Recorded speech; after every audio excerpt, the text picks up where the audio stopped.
Hi there, and welcome to This Day in History for October 23rd. October 23rd is the 296th day of the year in the Gregorian calendar, 297th in leap years, with 69 days remaining to the end of the year.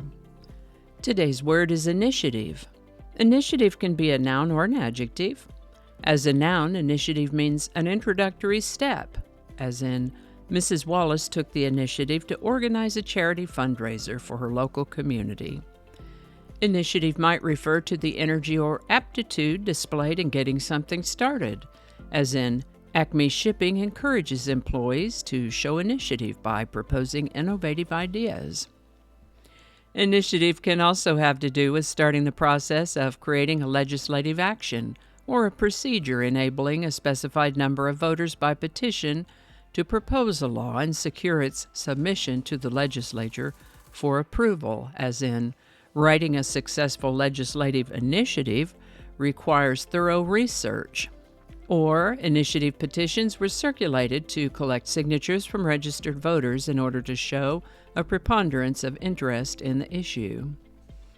As an adjective, initiative means of or relating to an initiation, introductory or preliminary, as in, Charlotte's initiative approach to problem solving impressed her co-workers, or the initiative steps taken by the group have resulted in increased efficiency and productivity.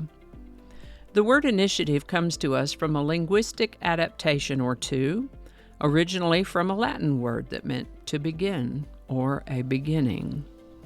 First known use of the word initiative seems to depend on which definition you're considering, but generally speaking, we can consider the first use of the word initiative as an adjective to be around 1605 and as a noun in around 1793. Initiative. The word initiative was suggested by YouTube viewer Lil B85. Thank you so much, Lil B. And if you have a word you'd like to suggest for this Word of the Day section, drop it in the comments. We'll take a look at it. And with that, Valentinian III became Roman Emperor of the West at the age of 6.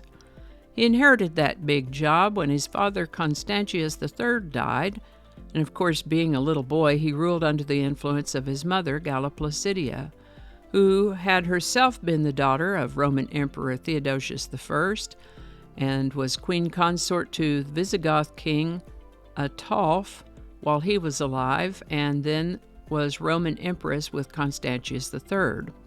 So she was no stranger to the sort of activities and attitudes necessary to operate successfully in that position. She served as Valentinian's regent until her death in 450, when Valentinian III will have been about 31. Valentinian III only lived 4 years more, dying at the age of 35. On October 23, 1911, we see the first use of an airplane in combat, when an Italian pilot made a reconnaissance flight during the Italo-Turkish War. This is the birthday of the late great Johnny Carson, born October 23, 1925. He was a Navy veteran and is best known as the host of The Tonight Show with Johnny Carson. Johnny Carson lived to the age of 79, and I talk more at length about him in previous episodes for this date. I'll leave a link for you in case you'd like to see one of those. Francisco Franco was the Spanish military general and head of the Spanish state from about 1938. As World War II began to heat up, he'd insisted that neutrality would be Spain's official wartime policy. But when France fell in the summer of 1940, his policy of strict neutrality gave way to non-belligerence.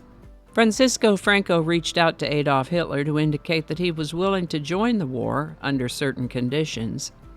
And so it is that on October 23, 1940, Adolf Hitler met with Francisco Franco to discuss the possibility of Spain entering the Second World War. Somewhere along the way, one of my viewers asked me to talk about the late actor Robert Lansing. Born Robert Howell Brown on June 5, 1928, he acquired the professional name of Robert Lansing when he joined the Actors Equity Association. They already had a Robert Brown, so he became Robert Lansing.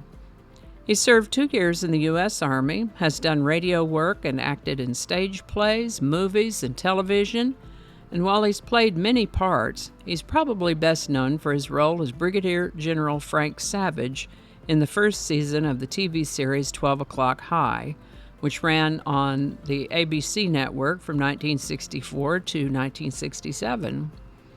I counted 19 movie parts, 26 theater roles, and over 100 roles in television series and shows. He's noted for his rugged good looks, commanding stage presence, and strong, powerful voice. I'll include a link to a clip if you aren't familiar with his appearance and voice.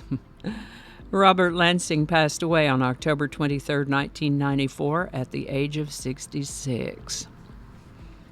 Before we move on to today's song, I have mentioned along the way a few links, and those will be included, so be sure to check those out if you like.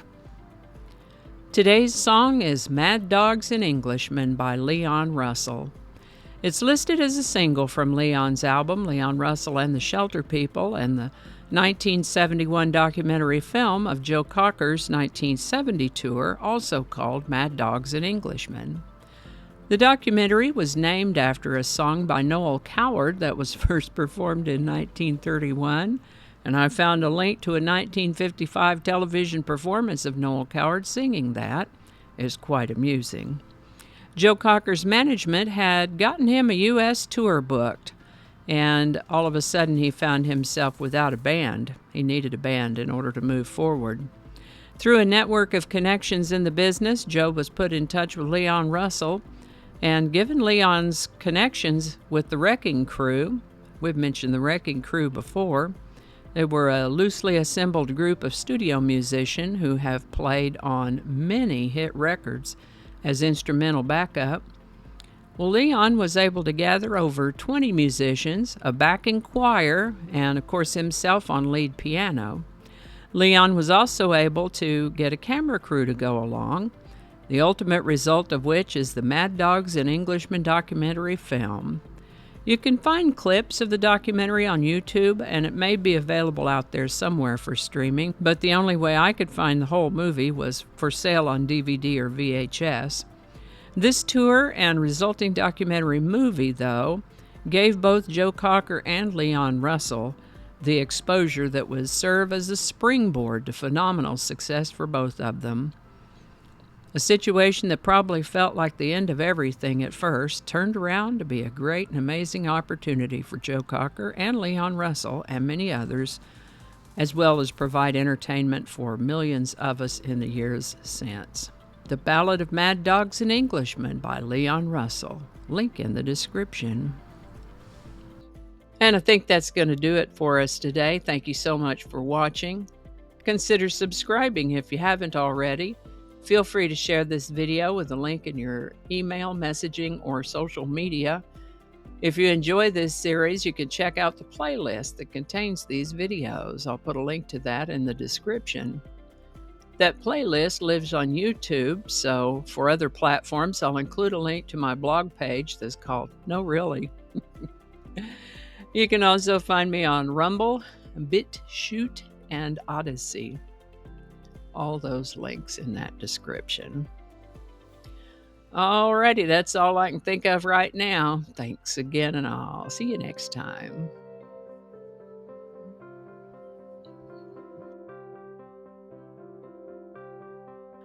This is the birthday. I didn't get that. Could you try again? I wasn't talking to you. Okay. Cacophony is a sound. Cacophony is a noun that... I'm going to have to look that up. Yeah, that's what it is. Okay. Alrighty. You got to read it the right way. Let's start over.